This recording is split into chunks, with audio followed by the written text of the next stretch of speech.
This brief video is about how to replace the Mercury internal harness. It's a very common problem on the old Mercury outboards.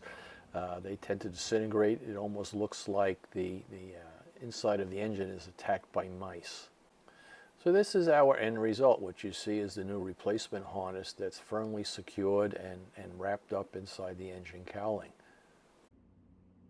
So aside from how do you rewire it, the biggest challenge you may find is how do you secure that harness to the inside of the cowling. So I'm using the two original bolts that were bolting down the original harness to the cowling.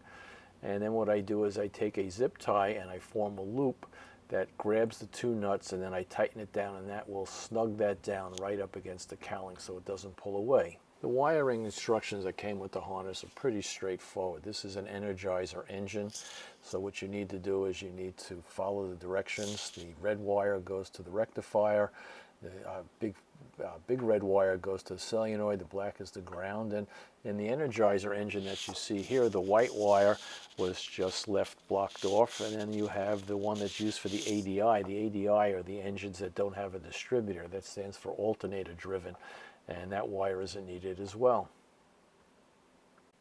It's probably a good idea while you have access to the fuel lines to check the fuel lines. In this case, there was a gray line. I have no idea why there was part of that old gray line that was there to replace a bad line.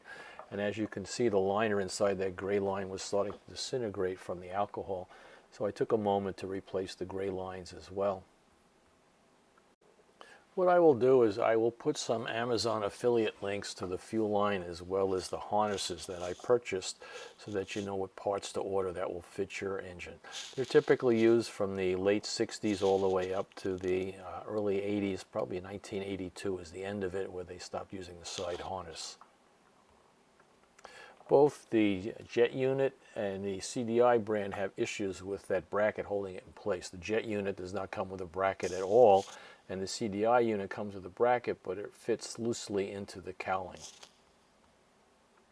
So that is why I made this brief video. The wiring harness, the instructions to wire it are pretty straightforward, but how do you secure it to the cowling? That could be a challenge, and as you can see, I'm using the original bolts, a zip tie, and then tighten the bolts down and you get a nice secure fit where that harness won't budge and won't move from when you plug in the outside harness. Many thanks to my friend Merckson in West Virginia for helping me with the white wire and figuring out the wiring, and my lifelong friend Peter for helping me get this job done. Thank you for watching this brief video. Please click on the like button, subscribe to my channel, and feel free to leave a comment. I usually respond to comments in 24 to 48 hours. Have a great day today and every day.